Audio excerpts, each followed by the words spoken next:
Une des caractéristiques principales du rugby moderne, c'est que pour réussir à générer de l'avancée, on essaie généralement d'attaquer le couloir des 15 mètres. Ça ne veut pas dire qu'on ne menace pas les autres zones et qu'on n'est pas capable d'attaquer et de franchir dans les autres zones, mais disons que dans le couloir des 15 mètres, c'est généralement là où il y aura le moins de défenseurs dû à la couverture du terrain et dû au principe défensif où on est obligé de défendre ces zones sur les bords de ruck pour éviter de se faire franchir en fait, au plus proche du ballon. On a tendance à un petit peu dégarnir le couloir des 15 mètres.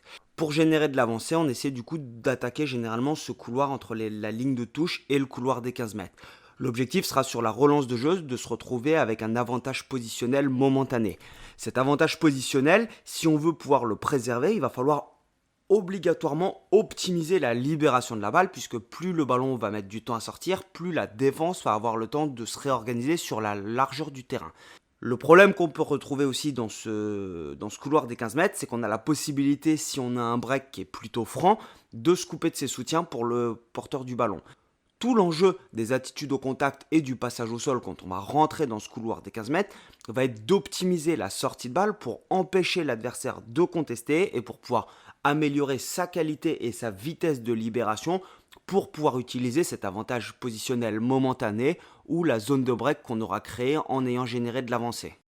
La première chose, ça va être le côté de libération. Quand on rentre dans le couloir des 15 mètres, on libère côté source du ballon, c'est-à-dire qu'on libère en direction du terrain. Et ça, c'est valable uniquement si on a un mini break ou un rapport de force qui est neutre. C'est-à-dire que si on ne franchit pas la ligne d'avantage ou qu'on a un break mais qui ne permet pas d'avoir une avancée franche et donc du coup avec des soutiens défensifs qui vont rapidement pouvoir intervenir sur la zone, on libère côté source.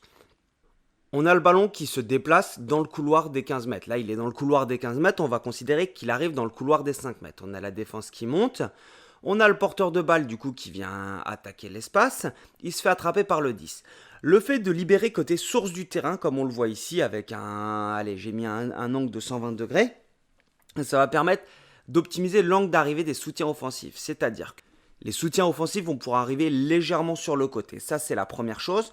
Et la seconde chose, c'est la distance du ballon. Elle sera plus proche pour le relayeur. Ce qui est pas énorme, vous allez me dire, ça va être 80 cm, 1 mètre. Mais ça aura énormément d'importance. On reviendra dessus un tout petit peu plus tard. Comparé au soutien défensif, si le soutien défensif arrive comme ici sur le côté, visuellement c'est plus dérangeant que le soutien défensif arrive avec une course légèrement en travers.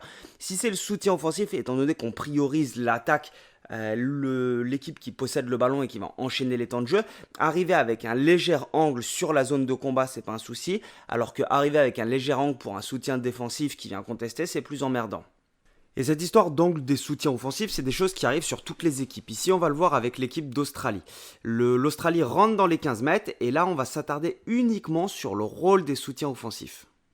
On s'aperçoit que le porteur du ballon fait l'effort de se retourner vers le terrain de manière à empêcher le soutien défensif de contester et d'optimiser la relance de jeu qui va suivre. Et on va s'intéresser à cet axe de course du 2. Le 2, on le voit, il arrive, il est allé 1 mètre derrière le porteur du ballon qui est en train de passer au sol. Et là, en fait, le moment où il vient impacter le 4 anglais, il est légèrement sur le côté. Et on le voit, en fait, le 4 anglais est emporté sur le côté. Une autre séquence de l'Australie où on arrive dans les 15 mètres, on fait l'effort de libérer côté source et là, même chose. Au moment du passage au sol, on a le joueur qui est quasiment sur la même ligne que le porteur du ballon, les deux, et qui du coup vont pouvoir venir intervenir sur le côté. Alors le 14, c'est pas vraiment l'angle qui est important. En revanche, l'autre, la façon dont il va arriver sur le ruck, il arrive directement sur le côté et il va se positionner par la suite dans l'axe. On le voit au moment de l'impact, il arrive sur le côté, puis il repositionne ses appuis dans l'axe. Et là-dessus, c'est moins choquant pour les arbitres d'arriver avec ce petit angle. On a le cas sur même chose sur un départ de mêlée, où donc du coup l'ailier dans les 15 mètres est obligé, ça c'est sur lancement de jeu, on verra un petit peu comment ça se passe ailleurs, est obligé de se retourner vers son camp. Et on s'aperçoit que le soutien offensif, du coup, arrive avec une course latérale qu'il va impacter sur le côté.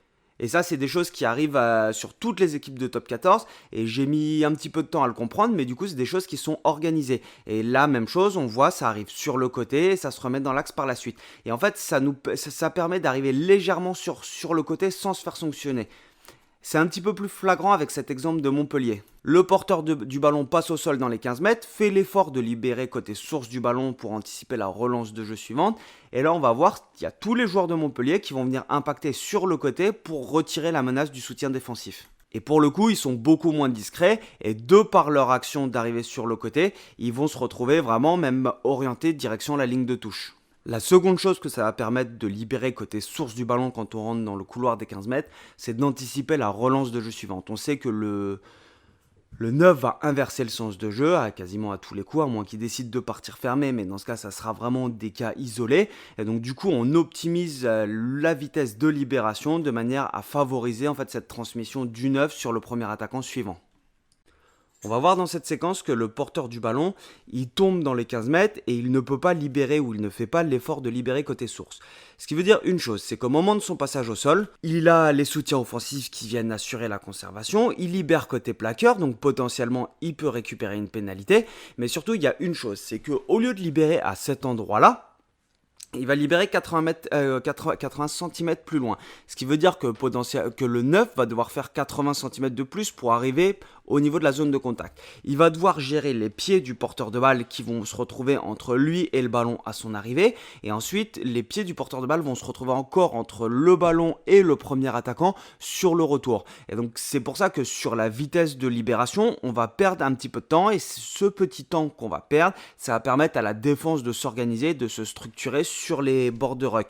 Et donc, du coup, on est en permanence en train de chercher à optimiser son temps pour pouvoir optimiser ses libérations de balles, et le fait de tomber côté touche va nous obliger à ralentir en fait ses sorties de balles. On s'aperçoit donc qu'à partir d'un certain niveau, toutes les équipes, quand elles rentrent dans les 15 mètres, elles vont tenter quasiment 9 fois sur 10 ou 10 fois sur 11 de libérer côté source du ballon, c'est-à-dire côté terrain, de manière à optimiser sa sortie et de gagner ses précieuses secondes ou cette demi-seconde en fait de temps d'avance sur la défense pour pouvoir optimiser la relance de jeu suivante. Et ça dans tous les cas, et surtout optimiser même la qualité de sortie du ballon et la capacité que le 9 va pouvoir avoir à avoir une passe, à intervenir plus rapidement sur la zone de ruck et avoir une passe plus précise par la suite. Et ça demande un effort de la part du porteur du ballon parce que lui, il va devoir gérer son contact, il va devoir gérer son duel, il va essayer de franchir dans la plupart des cas.